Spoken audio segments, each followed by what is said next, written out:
Hello, this is Sam Simon, also known as Dementia Man, and this is um, one of my summer blogs, and I am so delighted to have a guest.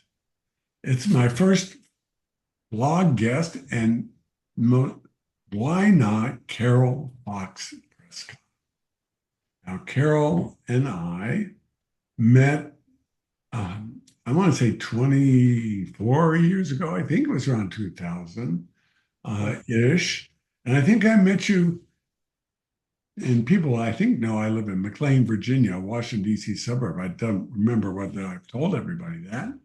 Um, and it was at a workshop that was being held here in an apartment. I was a little community theater back then.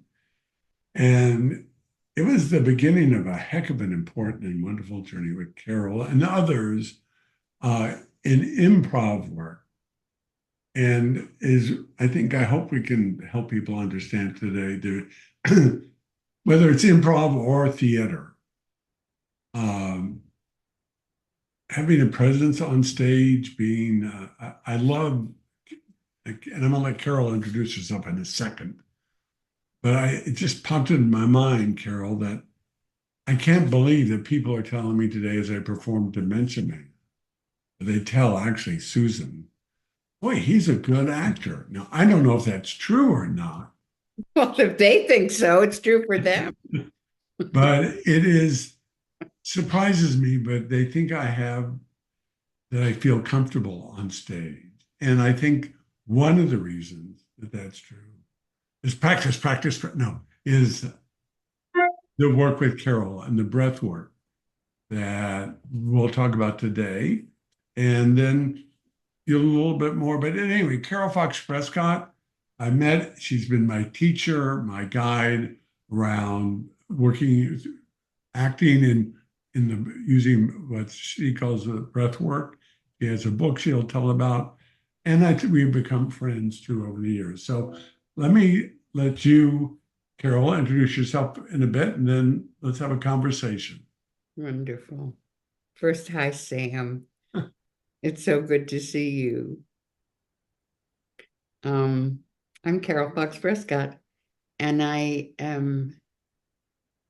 been calling myself a theater professional recently because otherwise I have to say too many words since I have been at various times in my life an actor, a director, a singer, um, and a teacher of acting. And more now, and I'm 84, so I don't teach too many classes anymore, but I keep my hand in. It's very important. I love teaching. I love not just actors, although I do love actors. I love people who are interested in finding what gets in the way of creativity and um, joy. I believe that holding back our creative impulses weighs heavily on us. And so many of us, uh, for whatever reason, have a tendency to, I don't want to show that. I don't want anybody to know. I'm embarrassed. I'm afraid. Um, and all the while, there's just joy underneath waiting to be released. So that's kind of my philosophy of life and my artistic philosophy. And there's a lot more to say about it, but I'll turn it back to Sam. So, you know what that reminds me of, and I'm going to go um, backwards, so to speak, um, because all that you described. So I'm now just turned 79, I'm my 80th year. I mean, much younger now, but there are things. So the techniques that we talk about and about things getting in the way, I had a huge moment, right?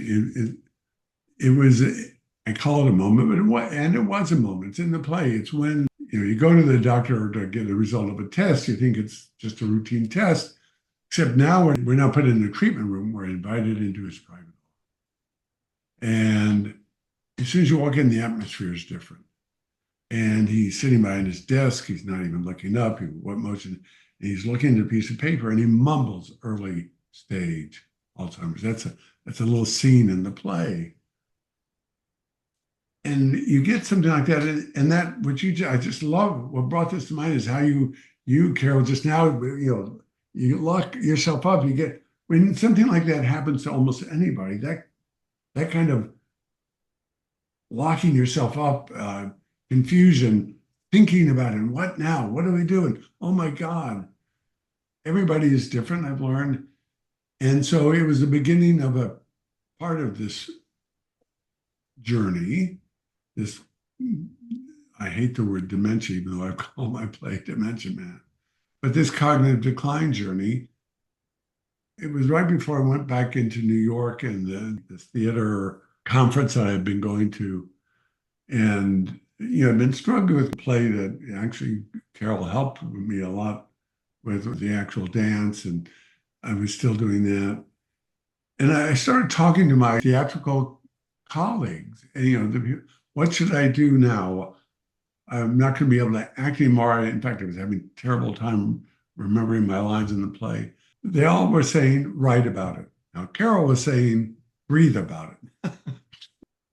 What part of this is about, and I think your description, Carol, of clearing ourselves is something that maybe people can get from our discussion who may themselves be, and it doesn't have to be Alzheimer's diagnosis, it can be just frustration at work. The idea of getting on your breath, I had to be completely present for who I was in this moment with this disease, to be able to even write about it. Mm-hmm. And I was lucky enough to have people and friends in my artistic world. Somebody could you direct this and start writing, or my dramaturg, which means I start writing something.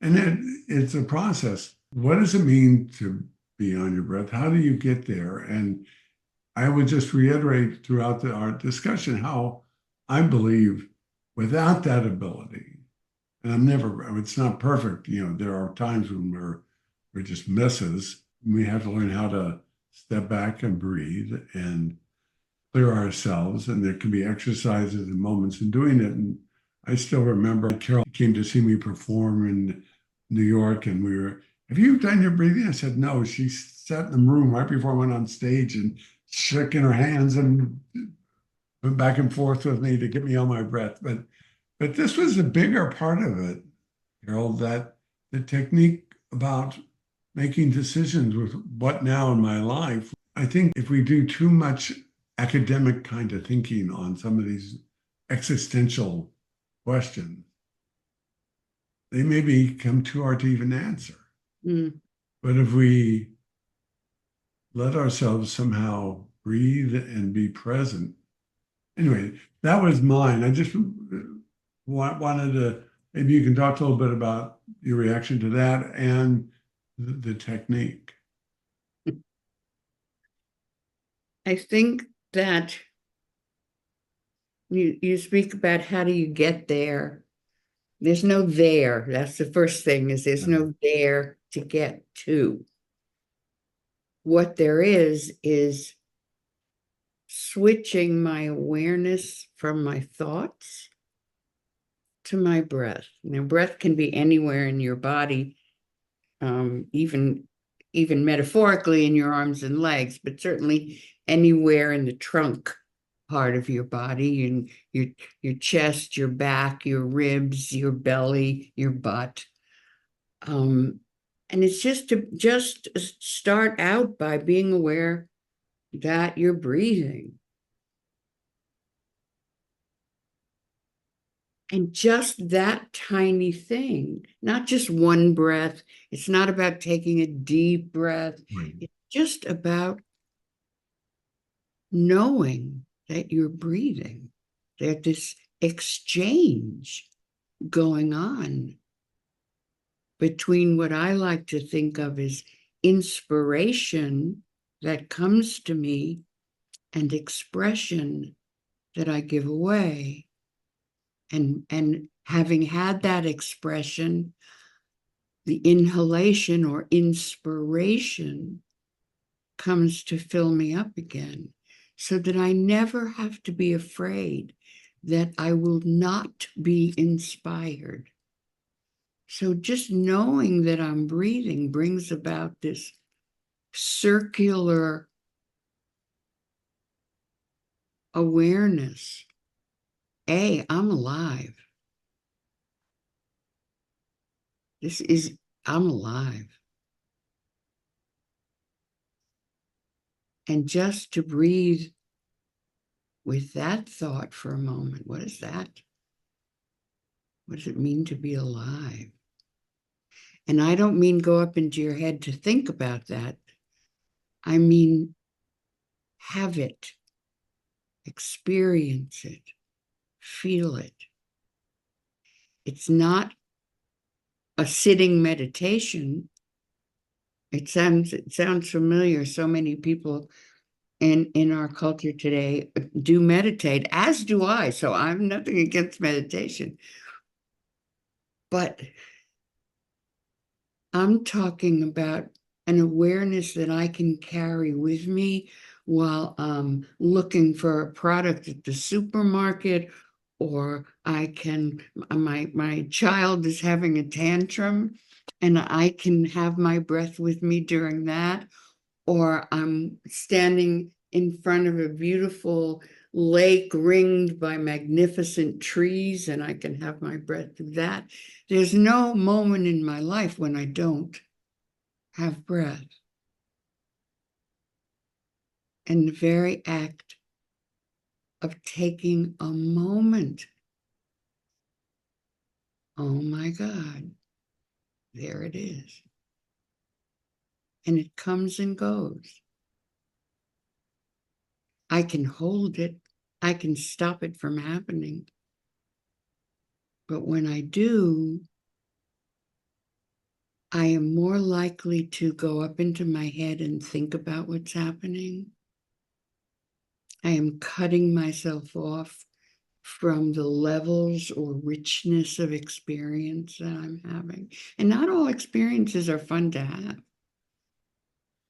But So, I don't have to be afraid of the anger or the sadness or what we think of as our negative emotions, because they move on by with the breath. If I'm breathing, if I hold on to an emotion, I have to hold on to that breath. I have to tighten up. I have to create a barrier. So I guess it's important to say, I don't have to do this in every situation in my life. This is what we're talking about today is an acting tool, a presencing tool, a communication tool. But if I'm walking home late at night and it's dark and pretty scary out there, and I hunch myself over and hold my coat real tight, that's okay. That's okay. If I want to protect myself, if somebody's yelling at me, and I want to leave the room, that's okay. If I want to hold my breath, that's okay. But if my intention is to receive an experience, I mean, what could be more challenging than hearing someone say, "You have dementia," and everything in me wants to run. What if I simply let myself breathe.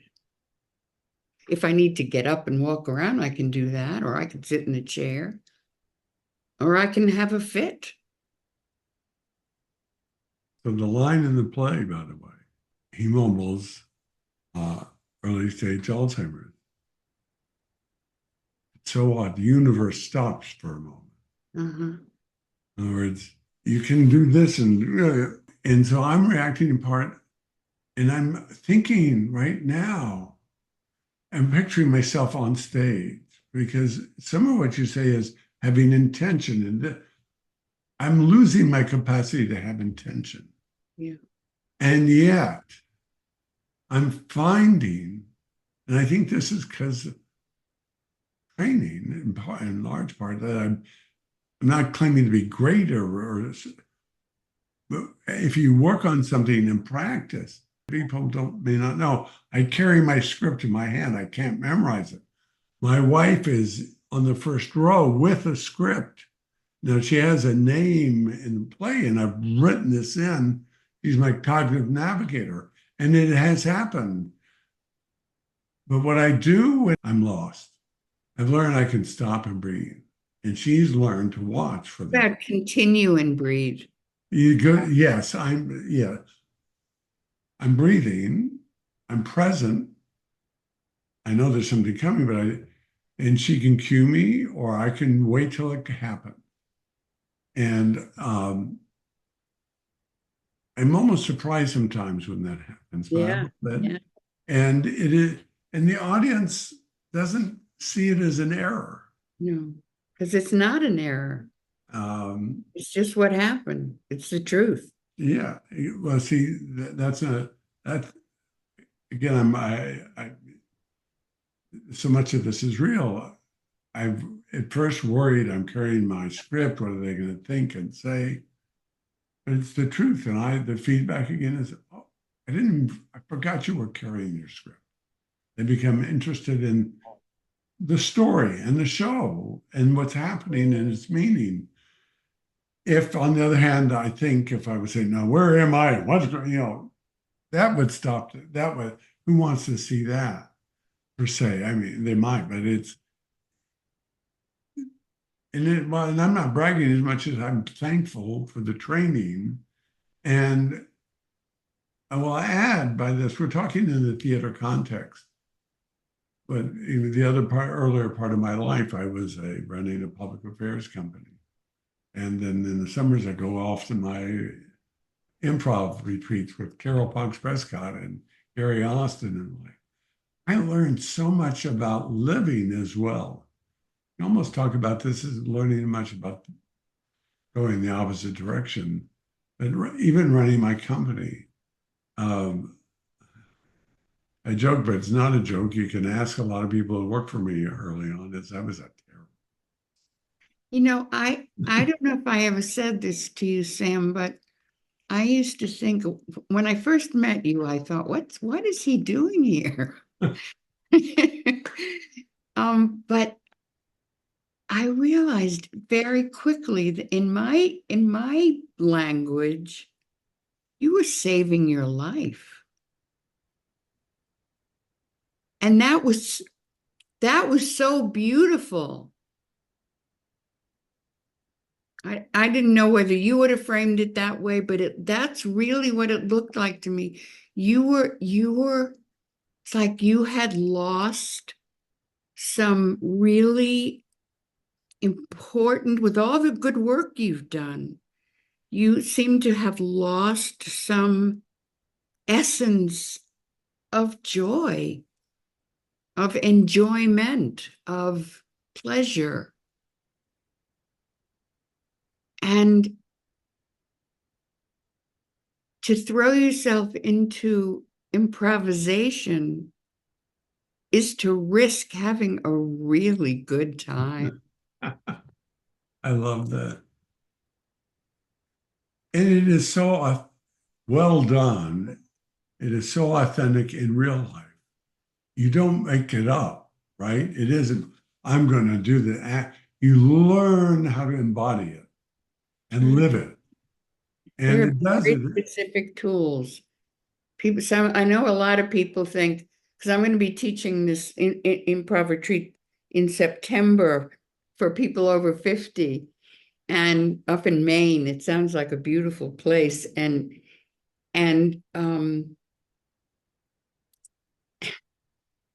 so many people that I approach say, "Oh, I could never do that," or "Oh, I don't have the talent for that." It's actually really learning a bunch of skills. And the skills get your mind off yourself. And all of a sudden, you find yourself doing things that you never thought you could do. And it's so much fun. And so that's what I saw you doing, Sam. And year by year, and it wasn't like, okay, now you're an actor.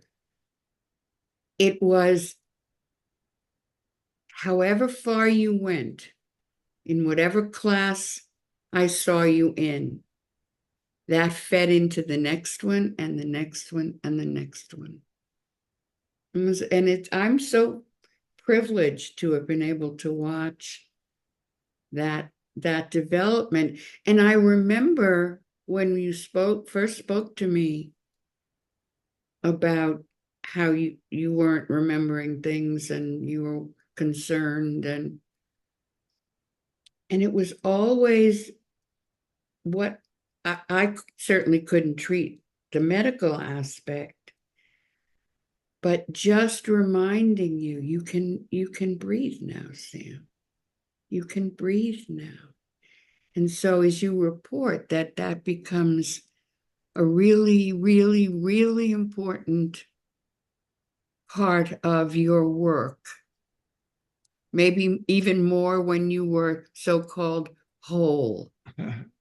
And in real life. And in real And in today, again, we're not gonna have time to do it here, but that much. But day-to-day living, one of the biggest challenges for this disease is you get impatient, you forget, and you're not always controlled. So right. I have to say that part of what happens is I don't even know I'm doing it until it's done. And then, sometimes I'll realize, and one of the big ones was just a snap of energy and anger over, it's my frustration, but Susan will be in the room. She insisted we talk to a social worker once. And first, I didn't understand why. It's in the play too. It's that every time she complains, I say, I'm sorry. But she couldn't say to me, but she could, literally. I was in the same chair on the same computer. We were sitting right next to each other. You could tell the social worker she was becoming afraid I might hurt her. Mm, And it stunned me that she couldn't turn and say it to me. yeah. But, and this comes back to how important the breath is. If I can be there, it'll never completely prevent that from happening again. But the more that we can find in our daily lives, and learning I can't control some stuff is hard. I think it's not just me. I think it's probably for other people. And that creates, there's a tragedy narrative around here, and there are people who, and I don't want to go into it because although the entire play has his background, well, maybe I should just go to Switzerland and kill myself because it's not worth living. I think, and frankly, what we just said and what you just described as if we can let ourselves let go in that way and to yet be aware of the breadth and beauty of life, even as a deeply forgetful person, even as a and so I hope, and look, there are some people around you're in Kingston now, but you used to be in the city, and the East End Institute has Mary Fridley. It's called The Joy of Dementia, and she does improv work with caregivers and people, Nice. Uh, and in fact, I met her, the people at Artistic New Directions introduced me to her. That's the theater company we were working with earlier. And then just doing it and practicing it, and I've done it workshops for a long time. I hope I would love you to give a little description of your book and how people, if you want them to reach you and do it, and maybe we can do this again at some time. But I would love you to just tell people about your book and how to be in touch with you. Okay, well, first of all, here it is. Ooh, Breathing awareness and joy. even with dementia, you can have joy. The art of acting on the breath. And I don't only work with actors now. I work with I work with a lot of clergy. I work with other attorneys. I work with teachers. I work with poets. I worked last year. I was working with a Catholic priest. Um, everybody needs to breathe, and everybody gets scared. And Life, when we get scared, we don't have a nice, easy, full breath. and life is a stage. And life is And so it may be for acting, we live a scene. I love the analogy. And our life are scenes. Things happen. We respond. That's what happens on stage. Sometimes it's to a script, but even in the script, right. and I remember being taught this. If you have to think about, Mamet actually says this, but yeah, I think, but if you have to think about the script, then you're not ready to be on stage. Yeah. Um, and I'm balancing that because I had my script on. Anyway, Uh, here it is, and yeah, it's on Amazon, so you can either remember my name, Carol Fox Prescott, yeah. or Breathing Awareness and Joy, or if you just look up acting books, it'll probably be down the list, but you'll find it. Um, and my website is carolfoxprescott.com, and the kinds of workshops I'm teaching are all described there. And I'm doing